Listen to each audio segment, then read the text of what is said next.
Good day, podcast community. Pete Kane here, Podcast Pete, and certified high performance coach. And we have a special guest.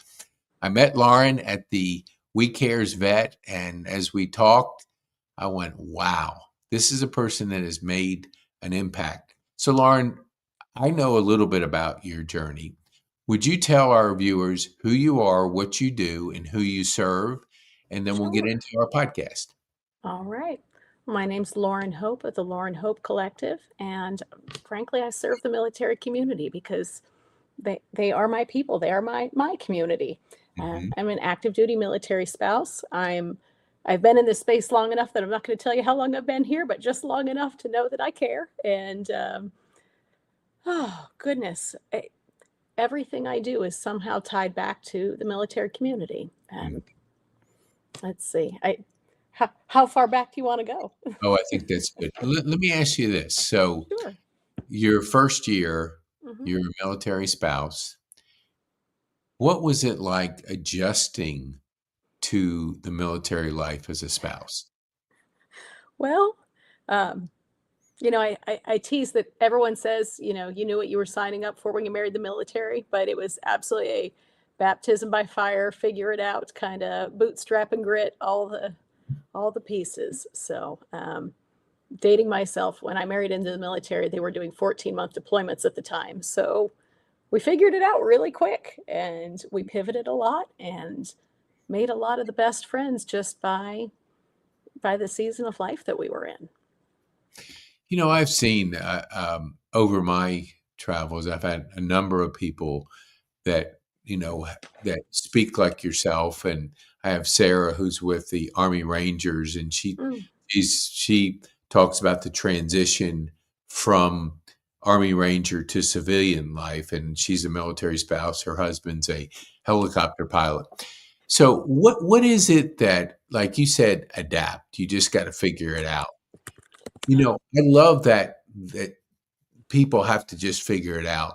So tell our viewers, like, what's special about figuring it out? It is, but I it don't think people know the power in adapting, changing, absolutely. figuring out. So just kind of speak to our community about what that means to you and how you had to go through that.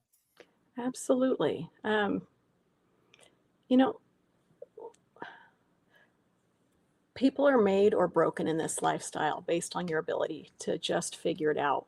I know I've said, like, you have to be flexible because we're not in control. As a military spouse, I'm not in control of anything, but I do the best that I can with every situation that's handed to me. And it's taught me to evolve as a human. I Mm, look at the many blessings on being able to move over and over again and figure out who I am over and over again by figuring it out. We move every 1 to 3 years.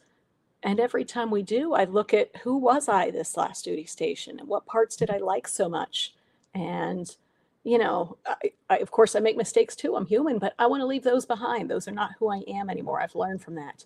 And so I evolve every single time I move and I figure it out.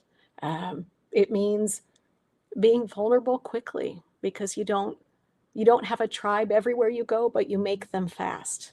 It mhm. means putting yourself out there and just being honest in that way so that you can decide if these people are the ones for you in the room or, you know what, they're lovely, but I'm going to move on and find the right people for me. And so that I think that's what I mean when I say figuring it out. And Mhm.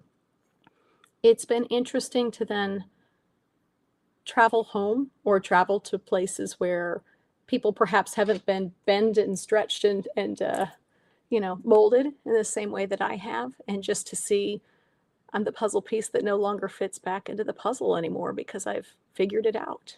Mhm. What do you think when I say self-awareness, Mhm. I see in just the world today is we don't have much patience, we don't have much grace, we don't talk through some things. Hmm. We don't know who we are, and you brought up the fact of, that process of every 12 to 18 months, you gotta Mhm. refigure and you have to learn from your previous time. You gotta adapt real quickly to a new culture, new community, new relationships. Were you like that before you became a military spouse? Did you see that Hmm. in your schooling before you got married? Or just kind of give us an idea of like how quickly you had to build these skills. You know, I've never been asked that before. I appreciate you asking. Um, I guess thinking through it, before I married the military, I was a professional chef. So hence that never sitting still, always moving, always problem solving, and literally trial by fire. There was a lot of fire in that, and you figured it out every single night. Um, so I guess when I look at it in that way, I had a reset every night in the same way that I expanded out that reset into military life every duty station. So shorter window there. So I guess I was kind of raised from a very young age, cooking and learning to figure it out and adapt. But speaking to the broader idea of humanity, um, if you've never left your circle or your place or your silo, you may see the rest of the world online. And it feels like we have a wider view and more self awareness of what the world looks like through our digital portals. But if you haven't been there and understood the customs and learned to be afforded grace when you didn't know what was going on, um, maybe that's not a practice that people would know how to extend the grace to others who don't look at the world quite the same way they do. So I guess as a gosh, I don't even know the words for it. As a traveler, it's been wonderful to be extended that grace and learn how to offer it back to others. And so I walk into rooms and listen more than I speak. Ooh, wow. Yeah, somebody years ago said, "Hey, we got two ears and one mouth, so listen twice as much as you know." And it does make a significant difference what Sure. we learn from people. Like now, what about I we talked about the active brain. We people Hmm. call it ADHD. How do you think when because I know I come from the restaurant distributor side, so Hmm. all our No people that kidding. wanna get it come out of the restaurant were chefs. They were Hmm. all creative, they were all very active, they all had ADD. I mean, not all of them, but about Yeah. 90%, and they loved the fast pace, the creativity. Hmm. When did you realize that it was your superpower? Ooh. I don't think I realized it was a superpower until very recently. Mhm, Um, Wholly and truly, I have built a lot of, I'm going to call them organization methods throughout my life. And what I didn't realize they were was coping mhm, mechanisms for ADHD. And I had enough people look at me along the way and say, I wish that we could like figure out a way to bottle your brain and sell it and teach people how. And so I recently gave a keynote where I didn't expect. I was just talking about the systems and how to approach a conference and how to best conquer the conference, right? How to make the most of your time. And I see buy back your time there in your backgrounds. Same kind of idea. How to make the most use of your time so mhm, that you can launch forward. And the feedback that I got after that keynote about people never having felt so seen and understood, having that many, thousands of open browser tabs in their brains at all times, and a best way to kind of sort through and shut them down so you can get your bandwidth back. That's when I realized it was actually a superpower. But mm, before then, it was just something that I was maybe not fighting against, but just working through. It was my brain. It's all I've mhm. ever known. Yeah, we never like I was on Adderall my whole career and I was addicted to it. And it Hmm. wasn't until I had a stroke that I couldn't take it. Hmm. And I have friends that when they went into the military, they couldn't take their drugs, their Hmm. Adderall, their Ritalin. Okay. They had to learn how to adapt without it. Sure. I had to learn how to adapt without drugs. Hmm. I totally depended on that drug, but I haven't had a drug in 4 years, and I'm 100% better as a result of it, but I didn't think I could function without it. So my question is, like, we learn skills, Hmm. and, we're always learning. So how do you approach your developing skills, learning, because you notice that one book right behind me. So Yeah. always when people say that, it's usually my productive people, my people that are more focused and Mhm. have that. When did you start like leaning into the skill development, reading books and getting better at who Lauren was? Well, it was when my older son was in 3rd grade, and for the very first time, he was being diagnosed with ADHD because I hadn't been diagnosed, and so Mhm, was never on any of the medications growing up. It was just me. I have mhm. I have a slightly different, I was the really good kid in the corner of the classroom that, raised my hand when I was supposed to, and, it didn't distract from anyone else. Yeah, But the inside, my brain was a hot mess, and I didn't know everyone else's brain didn't operate that way. yeah, But I learned it in when my son was in 3rd grade because they're telling me about his lack of executive function, and I'm going, "Well, yeah, that's normal, right?" "Oh, oh, that is not nor oh, yeah, sure, that's not normal." Like, it was this giant yeah. epiphany, and then, I have a very neurotypical husband, so explaining to him how my brain works, that was when we started having those conversations around the dinner table, and I realized that his brain didn't work that way for the first time, and so it was this just pivotal, like in my head, a movie moment of, and then they all figured it out. They all started working together. And as I learned that all my coping mechanisms were trying to train myself for executive function, or at least give me a hint because I knew I was going to get off the beaten path at one point and go down some rabbit hole, how to pull myself back. Mhm. So that's when it was. And it was when I was trying to teach my coping mechanisms to my son who so desperately needed them. And he's flourishing now. We've just learned how to work together. So, Ooh, I love that. Yeah, I've heard that story before that we found out as an adult we mm, had ADHD from our kids getting diagnosed, and it's hereditary. So all of a sudden, you're seeing how the feedback that you get about your son, hmm. man, this is exactly me. I'm just a little older. And what Little carbon copy there. Yes. Yeah, it is. It's absolutely because my daughter, one of my daughters, I think both of them. One took medication, one had extended study time, and had a lot of the tools that they put in place when she was in Yeah. college to really flourish.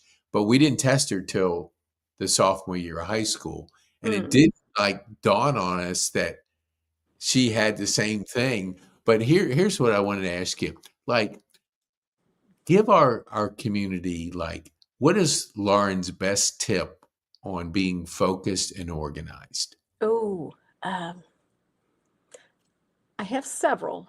So I guess it depends on what you're doing. If Okay. you're Yeah. if you're working on a project and you have to walk away from it, I often struggle to dive back into a silo of whatever it was that I was working on with focus. And so, one that I actually got from my husband of all people, the neurotypical, was stop in the middle of a project. And I know that sounds really counterintuitive because my brain is very, when I get into hyper focus, it's very mission driven. I want to accomplish the task. But Mhm. stop somewhere close to the end. So the minute that you go back and open up your laptop, your brain instantly goes, "Oh, I know exactly where I am," as opposed to having to get started and get organized and Mm, keep going. It picks yeah. back up the flow better. Um, Other little random tips I've learned is that my brain is always functioning at 100% all of the time. It's exhausting. So, depending on the level of activity or movement that's around me, I can get my brain to dial into that hyper focus faster based Mhm. on what level of distractions I'm permitting to come into my world. So I actually have set playlists at different beats. So if it's a really high beat, high fast paced thing, it means that it's going to fill up about 70% of my brain space, and my brain's going to operate at only 30%. And so I'm going to get really, really, really focused. But if Mm, it's like a slower, more gentle music, it allows my brain to do more creative thought processes, mhm. and it helps me slow down to speed up. Yeah, I love and I've actually shared people because they look at my planner Mhm. going, I would absolutely go into a tailspin. How Yeah. can you plan all that out? But planning gives me freedom. Mm. Slowing down actually speeds up. Mhm. Like you said, Absolutely. but if you looked at my calendar, it's all color coded. It's all Mhm. I have definite, ways to really easily because for me, I have to conserve my energy now because we all get, let's say, 100 units of energy, and if we use it watching TV, watching TikTok videos, uh, Mhm. scrolling social media, we're just zapping our energy and we don't realize it Yeah. because our brain has a capacity. It can keep getting better, but if we don't lean into the things that really feed us, Yeah. there's so many distractions out there. I mean, wow. You talk about the social media companies, they spend I billions to know. get your attention. Yeah. They're good at what they do. So if you don't have a plan, they have a plan for you. Oh, you know what? One of my best tools, I've got it over in my Okay. desk drawer over there. Yeah. It's Please, a little please share. timer cube. Yes. It keeps me from going down the rabbit hole, so it looks like the little dice I have clock one that in has 1, 3, charging right 5, now. and 10 minutes. Yep, Yes. that's so Here, I'm I'll show it for just a second because I say love that you said that because, hold on. let's say you saying social media and they really put, the dollars behind. Yep, this one. So you turn it, Yeah. it's the different times. Yeah, exactly. I actually use that when going into social media because I have to for my Yes. job in marketing Me too. different things, Me too. right? But Yep. I fall down that rabbit hole and I know that I'm going to get sucked in. So if I set that timer block, and that's actually something that's kind of helped me be self aware in if Mhm. I'm getting distracted in my work or not by turning the timer block and timing myself on tasks. It sounds like way too much for other people, but again, if you know what I'm saying, you're my Yeah. people. Oh, So, I live by it. I was mhm, charging it because I wore it out, and it has a pretty good battery, but I'm nice. I'm constantly flipping it for you're right, because I started out in social media years ago, and so I knew how to do it, but the problem is going down that rabbit hole, Yeah, and it's absolutely. so easy to be lulled into consumption. What do you do for your morning routine? Like, share with our viewers, like, what's Lauren's morning like as she prepares for the day? Sure. Well, and a disclaimer up front, I'm a night owl that Okay. gets up early. Yeah. I don't want to be up early, but you talked about that 100 units of energy. I know that my brain, when I wake up, like I leap out of bed almost because my brain has processed so many thoughts overnight subconsciously that Mhm. that is my best work time. So I'm getting up earlier than the sun and I'm getting a whole day's worth of work done in like 3 hours. So I'm up with my cup of coffee in my bathrobe and with my cat and just, accomplishing the world. And Mhm. then all the alarms start going off because again, that's what keeps me on track. I have one to wake up one son, one to wake up the next one, drive the first one to school. There's alarms going off all day, but they're just quick reminders. Now time versus not now time is another one of my favorites. So, if it's happening right now, I'm going to do it. If it's in my planner, I'm going to do it right now. But otherwise, I'm going to lose track and maybe not show up to what I'm supposed to. So that's what all those alarms help me stay on track with. So there's definitely a massive cup of coffee at all times. I kind of pipeline that until about noon. It makes me happy. And then, you know, and then here we are. This is the rest of the day is just doing things that fill my cup, getting to extrovert to the extreme and spend time with people. I love it. Do you like we're at information overload and I didn't really being dyslexic, I misspell about every other word. Hmm, So I failed English in high school and a okay. couple failed attempts in college. So I didn't know how to harness that that power or that skill until I started journaling after my stroke. Hmm, I now have finished 16 plus journals. I write. My default is writing now, okay. which I failed English, so wasn't a good writer at all. Do you find that you're using journaling for your creative time, or do you journal with the sense of like getting some creative thoughts on paper? Do you So, have any habit or anything you could share with our community? you know, I have found my personal preference is I'm gonna say short form content, right? It is that attention to all the things going on. Mhm, So not long form journaling necessarily, but I built a good idea parking lot, and that has helped me immensely. It's this digital space. I mean, think of it like a spreadsheet, but it's gotten way fancier than that now, mhm, where I jot down all the ideas, and just so as things come to mind, I'm journaling them in short form in that good idea parking lot, and then mhm. that becomes one of the thousands of browser tabs that's open in my head, but I at least know that it's safely parked somewhere so that when my brain processes all those ideas and I wake up with that eureka moment, which, by the way, I was terrible at speaking. I was the kid who cried in the corner my senior year of high school in the public speaking class. Really? And that's what I now do for a living. So so to be fair, that's me usually putting ideas for things that I would like to put out into the world. What can I, how can I make the world a better place? I'm going to park that here, and when it's fully baked, it'll come out of the tumbler, and it'll be ready to launch into the world. And so that's just how I process my thoughts, and it's helpful Yeah, for me. But again, I realize that everyone's wired differently. yeah. So Oh, totally, yeah. totally. You gotta it's kind of like flow and, getting into Hmm. your creative flow, whatever it is. I always like I'll adapt a new thing in, and I try to get it into my routine because Hmm. I'm a routine person. Let's go back to your public speaking. Sure. So, what got you over the senior in high school, shy, and now keynote speaker? Sure. How did that what was that journey like? You know, there were two very pivotal points. Um, I've always been a strategist, right? I love building systems. It's where I excel naturally. Mhm, And I was in a position where I was teaching people how to pitch their business. I'm actually an entrepreneur. Like that is my whole life. And teaching other people how to pitch their business, I had to walk the walk. I couldn't just talk the talk. mhm, And I had the most pivotal conversation with a comedian. Her name's Ashley Gudemuth. She's a military spouse. And mhm, she said, what you have to tell people is important, and you have to let your own fear and discomfort play secondary to the fact that people need your help and they need to hear what you have to say. mm, And that was the game changer, because all of a sudden it didn't matter how I felt anymore. It was mhm. important to help other people.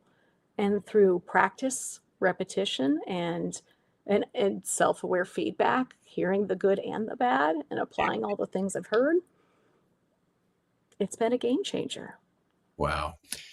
What did it mean to your confidence when Mm. you moved from shy to understanding what you just shared? How did that help your confidence in what you did? Well, I probably had a healthy dose of unearned confidence my entire life. I'm not really sure why, but but never confidence in public speaking until I saw the impact of the work that I was doing, and watching other people grow through their discomfort and honestly conquer the world. I mean, that means everything. And so I I continue to teach people to pitch to this day. I love following up and cheerleading them on their journey, and just knowing that all the discomfort that I went through was absolutely worth it. It was so minuscule because no one else saw it. I think I was the hardest person on myself.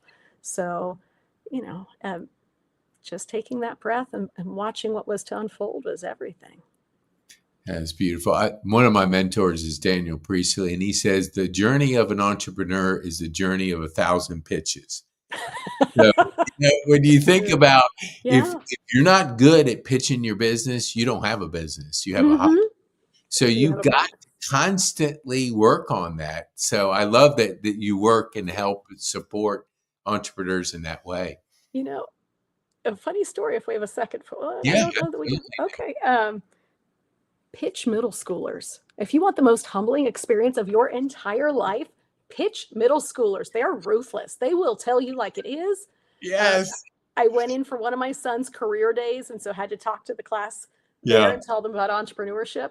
And it was funny because I learned to ask, what do you want to do when you grow up? And I'd say 40% of them said YouTubers or online gamers streaming and all the things. Another 30% said athletes. And then, just a small portion for all of the other jobs in the entire world. Yeah.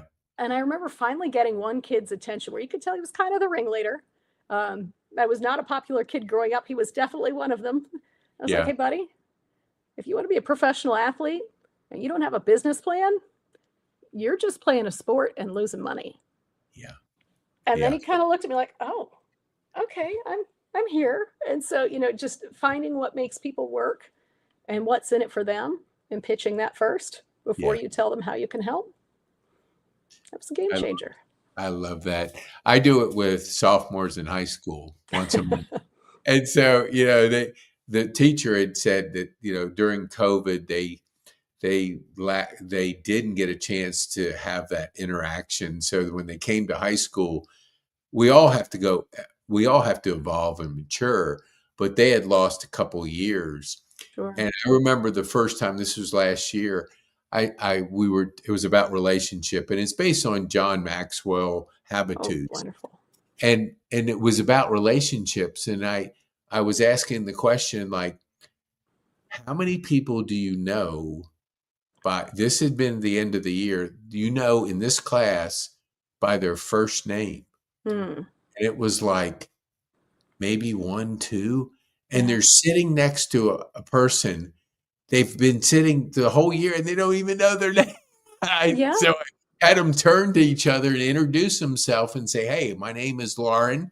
Hey, what Hmm. do you like to do? Exciting, just Sure. spurring the relationship building. And it doesn't come natural. It's a skill that we teach. So what do you think, like, when you get down, if you're like advising a 15-year-old Lauren, Hmm. and you're saying, like, you've lived these years, what would you say to a 15-year-old Lauren, Yeah. advice wise? What would they need to know that you've learned that you want to share with your younger self? Hmm. It will be okay. This too will pass. It's probably a molehill and not a mountain. So move on and be curious. Ask questions and explore the unexplored. Mm, love that. Hey, that's a good advice. I had a guy on my podcast, and it was the most interesting podcast because I didn't know where he came from. Sure. And I was asking, I don't know how the conversation came up, but he was 5 years old and he grew up in a concentration camp in Russia. Oh, wow. 5 year old, it's not your typical 5 year old. But Sure. he goes, you have everybody knows about PTSD. Hmm. It was PTSG, and the Growth. G was growth. Because he had trauma at a young age, Hmm. he learned to grow. Yeah. What would you say, like, was there a point in your career that you're in the middle of the storm, you're in the middle of the trauma, but when you got through it, Yeah. you grew the most? Would there Yeah. be a point where you could share with our community maybe what that was like for Lauren? Oh, gosh. Yeah, because Corey Weathers is a dear friend of mine, and she's military spouse and licensed clinician. And she once gave me a framework that I still hold very dear to my heart. Mhm. And it's actually easy to point to that situation. If we all think of our lives as the movie, right? You've got the plot line, and we're in the middle of it right now, always. And maybe something good's going to happen today, and something bad's going to happen tomorrow. But something even greater is on the other side. There's a big climax scene somewhere. But you wouldn't be the person that you are here if you hadn't experienced all these other pieces along the way. Mm. Um, I think my life is full of a lot of intentional accidents.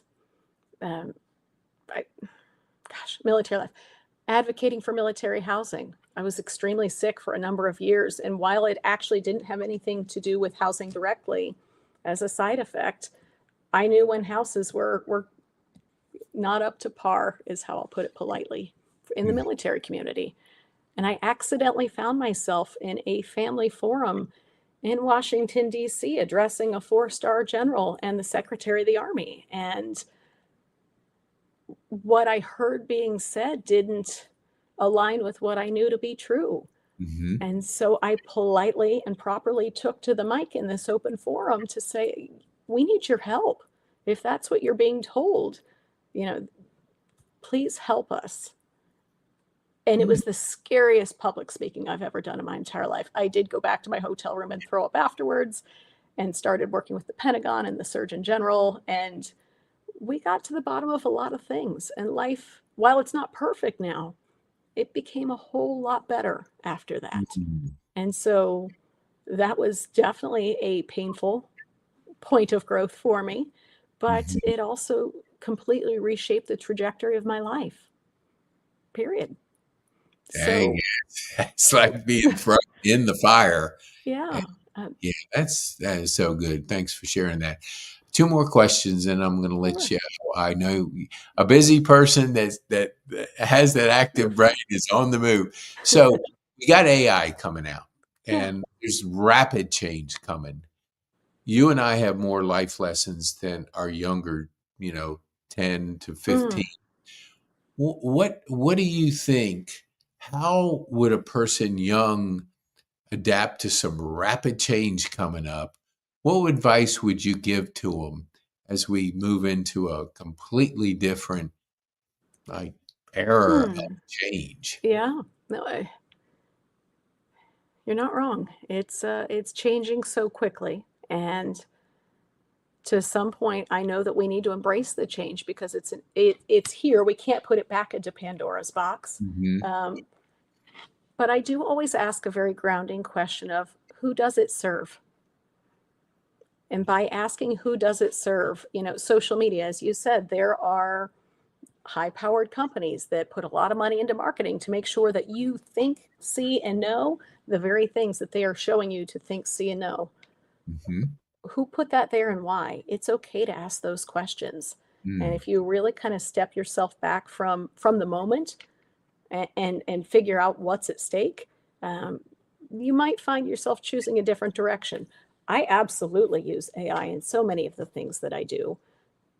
I do my best to stay grounded and have it work for me, as opposed to me giving away my information and my pieces um, of, of of my soul, right? Because that's Mhm. what you can let it into a lot of places, and that's great. But just using caution. And I, I see this with two teenage sons, where the frontal cortex that's not going to be fully developed for a few more years.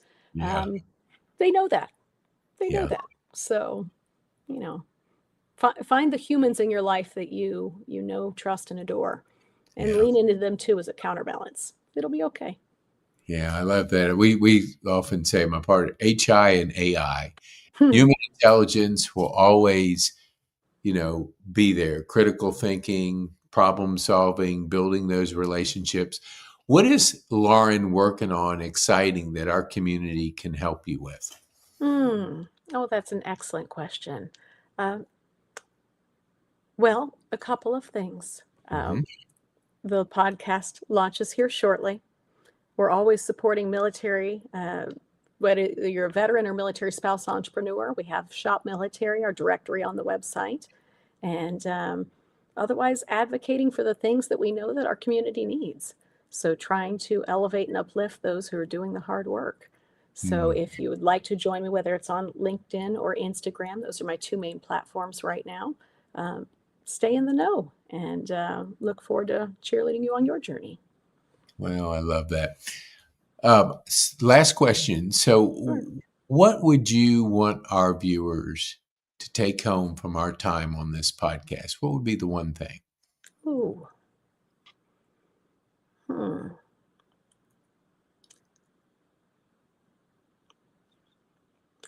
I'm going to go very short and sweet and say choose kindness. You never know how someone else's brain's wired, how their day has been, or what experiences they're pushing in their baggage wheelbarrow, if you will, right? I never know what's going on in someone else's life, but in a world where it's really easy to make snap judgments and act on your assumptions, take a moment to pause and choose kindness. It might Mhm. get you far further than you ever anticipated. Wow, that is absolutely beautiful. And thank you, Lauren, for sharing that. And I want to encourage our community, share this with people you know, especially our military wives that are in such a it can be too difficult moving around and adapting to the environment. Let them know about Lauren and what she's doing to help support you. So share it with people you know that can help support them. And we appreciate Lauren. Thank you so much for taking the time Oh, to be with us on this morning. it We has been a appreciate pleasure, Pete. Thank you. you. Thank you As for having me. you are most welcome.